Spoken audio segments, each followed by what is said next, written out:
Hi, Paul. Thank you so much for joining the show today. Hi, Katie. Thanks for having me. I loved your work, Trust Factor, as I mentioned a bit offline. But today, I really want to focus on your new book, Immersion, and learn a bit more about what that is. So, maybe a great place to start would be, how do you define immersion? So immersion is a neurologic. We have to do that again. That's fine. That's fine. I can't talk. Immersion is a neurologic state that my research uncovered. I'm really trust. I'm like, we're just going to start over. Okay. If How you are want, I you, can start Katie? from the very beginning. I can just That would start be from great. height. Yeah. Okay. Let's do it again. Three, two, one. Hi, Paul. Fantastic to have you on the show today. Thank you so much for joining. Thank you, Katie. I really love your book, Trust Factor. We spoke a bit about this off air, but today I really want to dive into your new book, Immersion. And first, I think the best place to start would be, how do you define immersion? It's a great question. Immersion is a neurologic state that my research over about 15 years uncovered that is a valuation mechanism for the brain for experiences that we have, particularly experiences with social experiences. So that could be working with colleagues, that could be working with clients, could be watching a movie, seeing an ad. So anything with social content, we seem to have identified this valuation mechanism in the brain. And the reason that's important is that if I can measure something, if I know how much the brain values it, then I can curate that experience to make it extraordinary. Mm, I love that. And I was also wondering, because to me, it sounds a lot like flow. Is immersion and flow the same, similar? Does one lead to the other? Great neuroscience question. And Mike Csikszentmihalyi, who invented the idea of flow, was my colleague at Claremont for many years, just passed away. So flow is a self-reported psychological state in which a person loses time. They're very absorbed in a task. But in Mike's original formulation of flow, first of all, self-report, which from a neuroscience perspective, I'm skeptical of. All, are you in flow right now? Katie, stop what you're doing. Tell me about that, right? Number one. Number two, from Mike's view, it's got to be an active task. Well, we see flow in passive tasks. Like, for example, we worked with a lot of movie studios. Something, of course, I've never done, Katie, because I'm too macho, but I've heard that people occasionally cry at the end of movies. Like, what's that about, right? You're cognitively intact. You're aware this is a fictional story. You know, these are paid actors. At the end of the movie, the boy gets the girl, and we are emotionally compelled by that.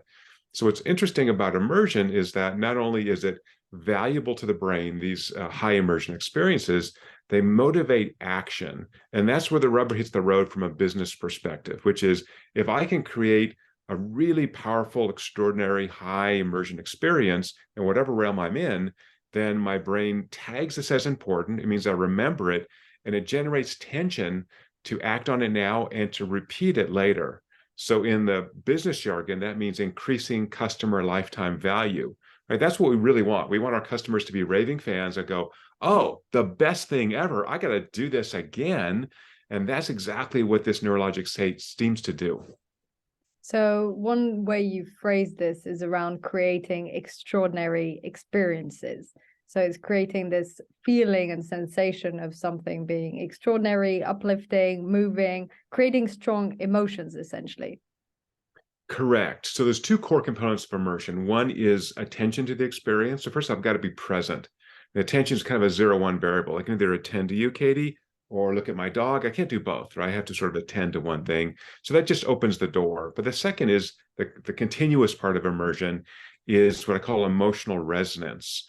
So that's the like how much emotionally this speaks to me. And that's why we need measurement technology. I can't just rely on self-report because both those systems, attention is associated with the release of dopamine and emotional resonance is associated with the release of oxytocin. So that's a kind of weird neurologic state, which is why I gave it a special name, that come out of the brainstem. So well beyond conscious awareness, like this is all happening unconsciously. And the cool thing is with technology, we can see this second by second. So I don't have to bother you, I don't have to interrupt you to ask you if you're in flow. I can just see if this is going to be effective for you. Now, here's the super cool thing. Because immersion captures the value of social experiences, it's also contagious. So if I'm a leader and I'm so excited about this new program and I'm having a town hall, I can infect the rest of my employees and get them excited.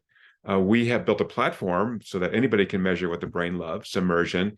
And we have, for example, a subscriber in luxury retail in which we pull data from smartwatches and wearables in which we can measure the immersion of the salesperson and very accurately predict which customers are going to buy and how much money they're going to spend based on their immersion, because they love this experience so much. Now, you've had this happen, and so have I, where you go into a store, you're like, and then you have this amazing salesperson, they show you this great stuff, you're like, oh my gosh, it's like perfect, how did you know? And then they bring you more stuff, you end up spending, $300. You're like, what the heck happened here? How'd that happen? So that's the kind of immersion experience.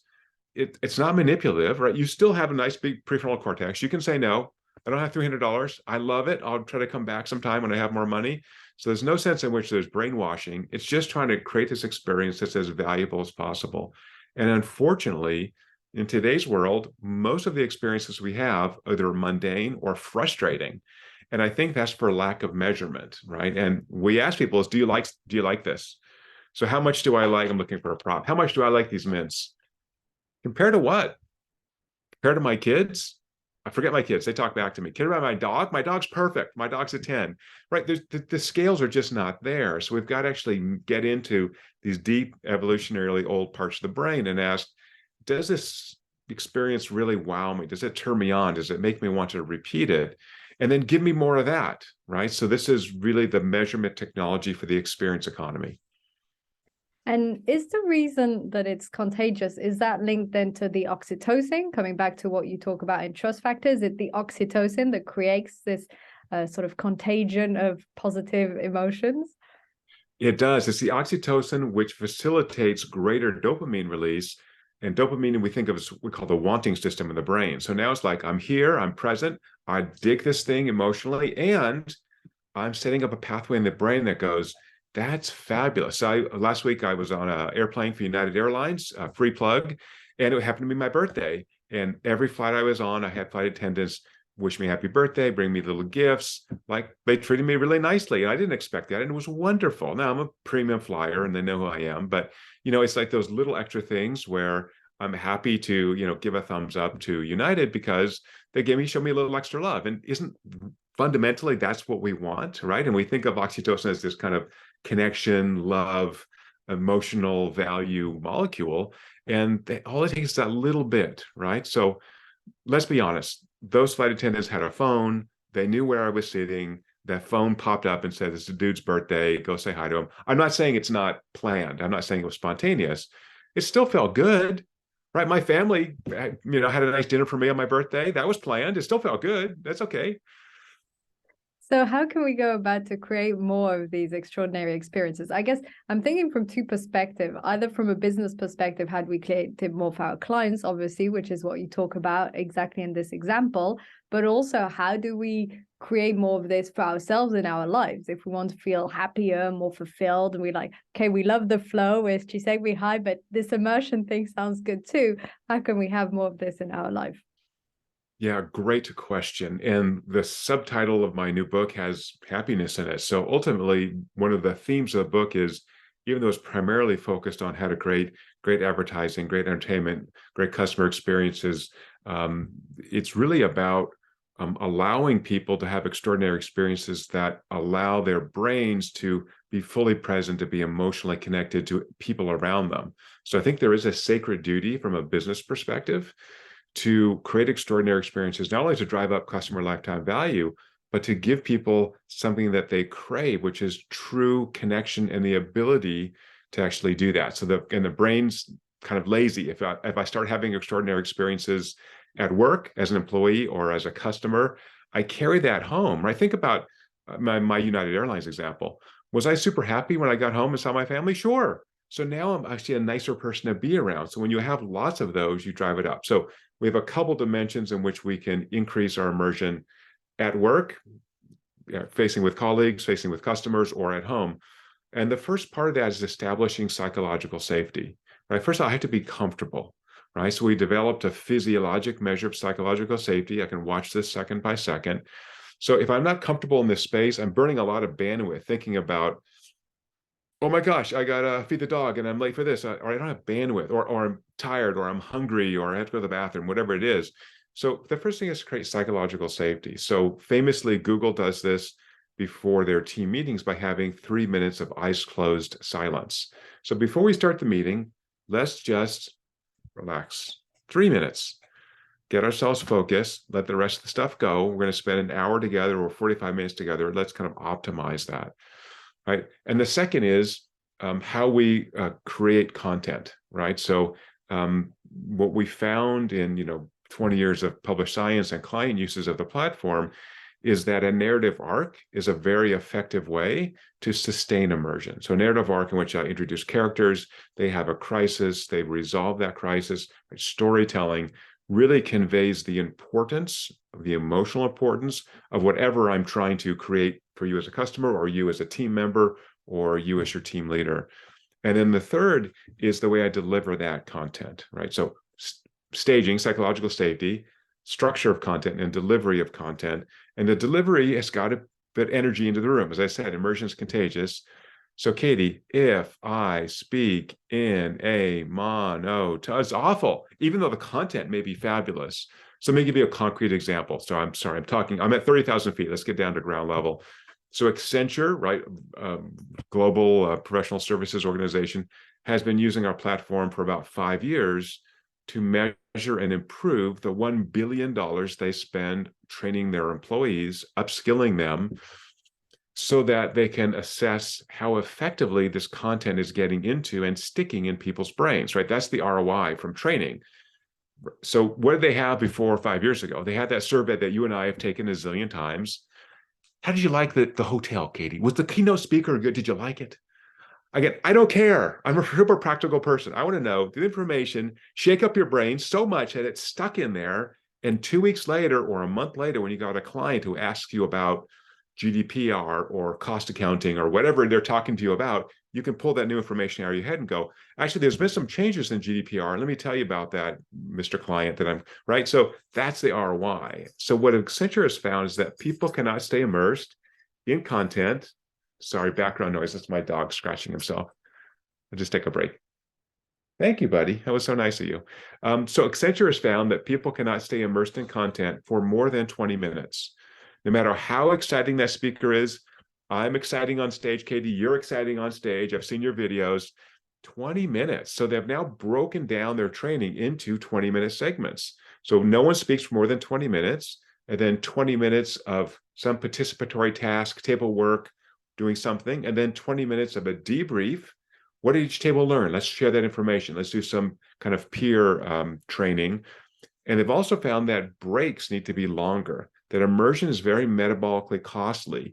So if I'm asking people to be fully immersed in this experience, I've got to give them time to recover. So neurons in the brain fatigue just like muscles fatigue. So they've actually put longer breaks in, and they've gone from like all day training to like 2 half days as being more efficient. So, I mean, really specific takeaways. Now, as I say all the things, you could say, well, gosh, that seems so obvious.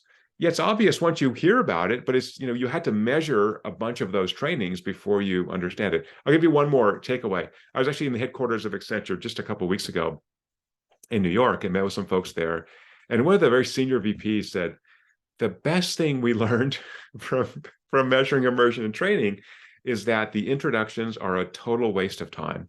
When we go, like, take the first hour and we're like, introduce yourself. And you always have this one dude. It's always a dude, Katie. You can agree on that too.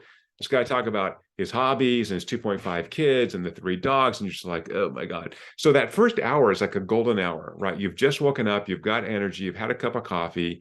And what we found is that, or Accenture found, is that the only person immersed in that introduction is the person speaking.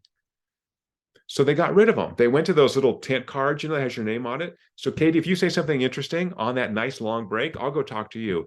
Hey, you made a great point in our first session. How are you guys doing this in your office? Okay, that's a much more effective way to convey information peer-to-peer than, again, some dude yakking away. So again, think how valuable it is. I saved an hour of that very expensive offsite training and used it to create value for the organization rather than have someone blab on. Yes, at least it shows I'm doing one thing right. I generally keep my introduction super short to about 30 seconds because I think people aren't here to, hear about me. They can just look me up. So that's nice. love what you said about storytelling. Love what you said about the 20-minute segments, because in general, I'm big on focus and attention. So that's something I really value, especially taking breaks. I'm going to go off on maybe a bit of a tangent, but as you were talking also about storytelling and immersion, I wondered, isn't there a risk of people going too much on the hedonistic treadmill by, getting hooked on Netflix series? Because isn't that a form of deep immersion? So isn't that sort of the dark side of immersion, or am I totally off track? Yeah, that's a great question. So if immersion was infinitely increasable, I don't know if that's a word, if it just increased, I would just get more of it. It'd be like a drug. But everything in the brain ceilings out. So our brain wants to return to baseline. So we look at immersion, for example, in a movie or even in a shorter ad. It basically looks like a sine wave. So I'm immersed for, 5 seconds, 7 seconds, and then I take a little recovery break, and I'm immersed. Now I want to, create, if it's an ad or a customer service experience, I want to curate this so that when I have a peak immersion moment, when you're really emotionally connected, that's how I want to have an implicit or explicit call to action. Buy now, or here's the sale item, or whatever that is. So I want to think about curating this experience, but ultimately the brain's going to return to baseline, right? So I think the happiness question is a great one. So what we found is that individuals who are more immersed in a business experience, like an ad or a movie, actually live more satisfied lives. And they live more satisfied lives because the quality of their relationships is higher. So in psychology, they call this the trait-state interaction. So my trait is people who are agreeable, people who are more empathic tend to be more immersed in everything. They're warm, they're people, they have lots of friends, awesome. But also their brains are more open to being deeply immersed in experiences. And so now I interact this. So all of a sudden I have a person who's super warm. I give them an amazing experience. Now there's this kind of halo effect. Like I said, when I came home from my flight, where you're just feeling good about the world. And so now you're a better parent, you're a better partner, you're a better citizen because you haven't been beat up as a customer or haven't been beat up as an employee. So I think one of the real interesting applications of this now is for employee experience. So I'm really keen on the EX to CX relationship. I don't think as an employee you can create great customer-facing experiences unless you also feel like I am valued, I am trained, I love what I'm doing, I'm in the right job. So I'll give you another United Airlines example. I remember flying home some years ago from Brazil.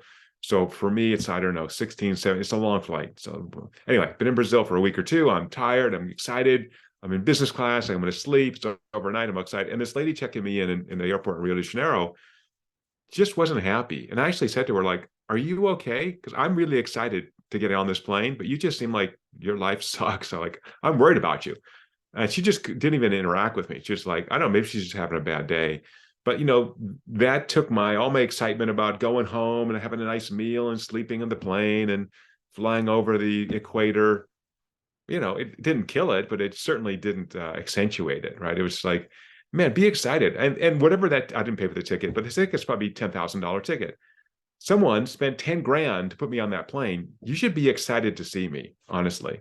So, that's that kind of interesting EXCX. So again, maybe this poor woman was just having a bad day. Maybe her dog died. I don't know. But from a training perspective, from a kind of employee experience perspective, we really want to think about hiring the right people. That's the trait, right? Are you a warm person? Are you going to be a great customer service person? Number one. And number two, give them the training and the motivation. Say, look, this is an amazing experience for anybody. You're flying from Rio de Janeiro to Houston, Texas. That's wild. You're going to fly for whatever that is, 15 hours in the air, crossing from the southern hemisphere to the northern hemisphere, watch a couple of sunrises. I mean, this is a crazy experience. So, have this appreciation for the beauty of the world we live in and how special this is. Well, even for frequent flyers like me, it's still a great experience. Yes, exactly. I mean, the link between employee experience and customer experience, you can just feel it, whether it's on a flight or in a shop or working with the company, you can instantly tell when yes, when the person loves their work and is valued, and you speak a lot about this in trust factor with, you know, yielding and transfer and ovation in the company, where people really feel that they're valued. So I think that's a super important factor, trust factor. It's also interesting if we look at immersion, when you said that it goes through phases where it goes up and down, and you want people to sort of buy when they're at the peak. So can people naturally know and create experiences and see which parts people are most immersed in? Is this linked to music, for example? I'm thinking in films and ads. Is it linked to tone of voice if it's a speaker? Is it something that we can directly sort of influence?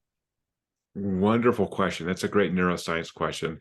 And the answer is yes. Once you have a measurement technology, you can basically run little experiments. So let's talk about music as an example. So in my book, Immersion, I looked at taking film clips in which musicians had put, say, of the music from the movie, different kind of music below it. And we find that it varies immersion when people watch that between 30 and 50% from what it originally was. And so, again, that music could be sad, it could be happy, it could be whatever, different kind of mood music. So it certainly matters, number one. Number two, as a concrete example, we did a study on TED Talks. You mentioned off air that I had spoken at TED Global in 2011, and I've given out 5 or 6 TEDx talks as well. So I'm the worst person to go to TED with, because I critique, as I'm sitting in the audience with my friends, I critique all the talks. But I thought a lot about this. So anyway, we did a study. We found some online source on the best and worst TED Talks. We, had people watch them while we measured their neurologic immersion. And what we found was that a 10% increase in immersion for a TED Talk would result in 176,000 more online views. So not only can we curate this experience, the size effects are enormous, right? That's going from a mediocre TED Talk to really a really good TED Talk, right? So to me, that's measurement. And again, when I rehearsed for TED, there were people there who've heard a bazillion talks, and they give me feedback, and I improved it, and I workshopped my talk. But wouldn't I like to measure and actually see, do the emotional peaks I'm putting into the talk actually turn into emotional peaks or not? I mean, I don't know. We're just kind of guessing, absent of technology. And it's a very difficult question to ask even a professional. At minute 7, I want to have this real emotional peak. Did it actually occur? I'm like, it seemed like it. Again, that to me is just too loose. I'm going to put my scientist hat on and say, this is a measurement problem. And the cool thing about, having developed this technology is that people use it for all kinds of weird applications. So one of those that I'm most excited about is continuous measurement of vulnerable populations for emotional wellness. So we know that the most important thing you can control to increase your satisfaction with life is the quality of your relationships. So, what's the quality of my relationship with my wife or with my friends? I don't know. I can kind of guess, maybe, but it'd be nice to know, if I spend time with my friends, which activities, which friends, right? I can really begin to curate my life for greater happiness. And that, again, requires that I open up, I'm present, I'm emotionally connected to the people around me.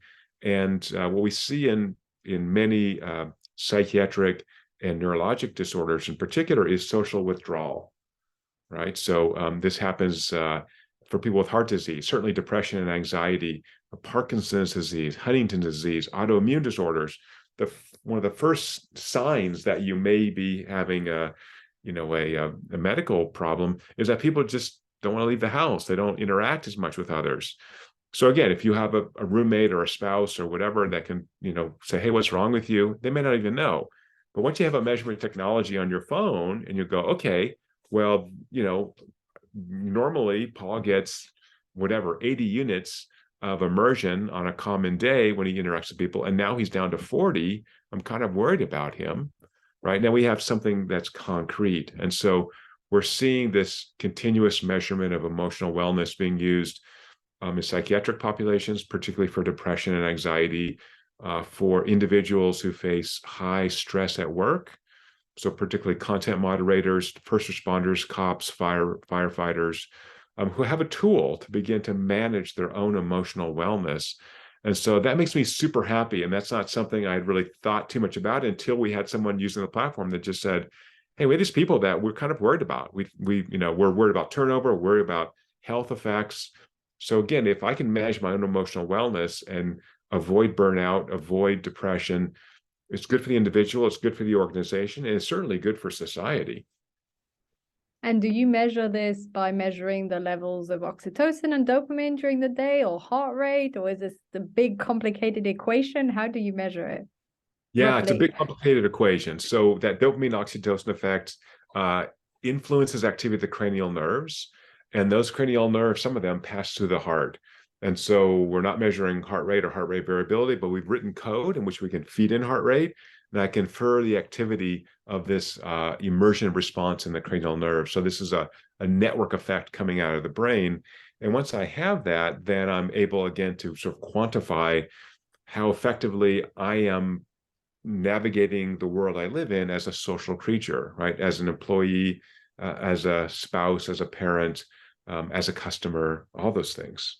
Wow, that's so useful. I feel that a lot of the things that are measured nowadays on digital watches, for instance, are around the heart rate variability, are around, heart rate and sleep and exercise, and they're all important, but none of them really indicate our heart rate variability a bit, but how happy you are, pretty much, I want to say, but how your mental and emotional resilience or wellness is. You can have, great heart rate and be exercising loads and sleeping well, but if whatever you have an issue at work or you're not happy in your current position, etc., it's not really going to be easy to measure except with self-awareness or feedback from other people. You want to see my data right now? That smile is my emotional connection to you. The background is my psychological safety. I'm very safe and I'm pretty happy. Now I'm getting it back to baseline. Oh, and maybe a tad unhappy. Because of the vulnerability of sharing, maybe. Yeah, so it's second by second, right? So now I have a tool and I can just look at that over time and ask, am I, as a human being, am I really flourishing? And that flourishing requires having a sense of meaning. I'm doing something important in the world. There's a reason I'm here. And my connection to others, right? And that meaning is something that people have to kind of find on their own. You can get a coach, you're a coach, and I think it's so important to have that meaning discussion. Not when you're 70 years old, but have it when you're younger and think about my meaning at work, my meaning in my personal life, right? What's my vocation and my avocation? But at the same time, am I making the world a better place? Am I connecting to others? So I'll give you just a concrete example. So I just gave a talk on this last week at a big school in Boston, whose name you might know. On leadership and happiness. And the end of that talk, I said, I'm a math guy, so I try to simplify everything into kind of simple rules, mathematical equations. And some years ago, Time Magazine asked me to write a couple sentences about New Year's resolutions, which I'm against, Katie. I just think you should be updating your life all the time. Why wait till January 1st? Makes no sense to me. But anyway, they want me to write a couple sentences. I will. So what's my goal in life? And look how happy I am talking to you. Just fabulous. So how do I try to live my life? And my equation is called love plus. So my goal in life is that for every interaction I have, I'm adding love to the world, right? I'm not subtracting love. I'm not taking from people. I'm not aggressive. If you come at me with a knife, I guess I have to be aggressive, but you're not going to do that. So helping people, being of service, being a good friend, a good helper. And so one thing I try to do to facilitate that is end every conversation with the sentence or the question, how can I be of service to you? So once we think about how we build community, it's really service, right? If I'm always taking from my friends and never give, they really don't want to hang around me, right? It's got to be a give and take. And so the more I give, the more people want to reciprocate. So that love plus equation just means try to make every interaction a positive one. Try to kind of help people. And that makes you not only happier, but more valuable, more connected, tightens those connections, increases that contagious immersion. So now people really care about you, right? So, and of course, to go back to my example of the birthday on my flight, did I thank those flight attendants? Oh, absolutely. I shook their hands. They were wonderful. I couldn't have been happier. And it was so sweet that they did that. Again, I know they were prompted. I know there's a business reason for it, but they still seem genuinely really happy to wish me happy birthday and chat with me for a couple minutes. And and then my seatmates are, oh, it's your birthday, how old are you? And so it becomes a thing. So we want to reciprocate that. So Love Plus is an easy way to think about how to live a happier life. Yes, and like you said, it comes down to the quality of our relationships, and that was also that famous study, I've forgotten the name right now, that showed that the key factor for happiness, the key factor of longevity was our relationships and the quality of our relationships. So if you're living a Love Plus life, you're going to have happier relationships, you're going to live longer, you're going to be happier. So it's really a win-win all around. Yeah, exactly. And then some of those things we can't affect. About half of our lifetime satisfaction is due to genes and our early childhood environment. But I think you're talking about the Grant study that was done at Harvard, where even in old age, this is a study that's been running for like 75 years. A lot of these people have now passed away. The quality of relationships with parents affected their income as adults, affected the quality of their own relationships. So that's the sense in which we're training the brain, just like these peak immersion experiences.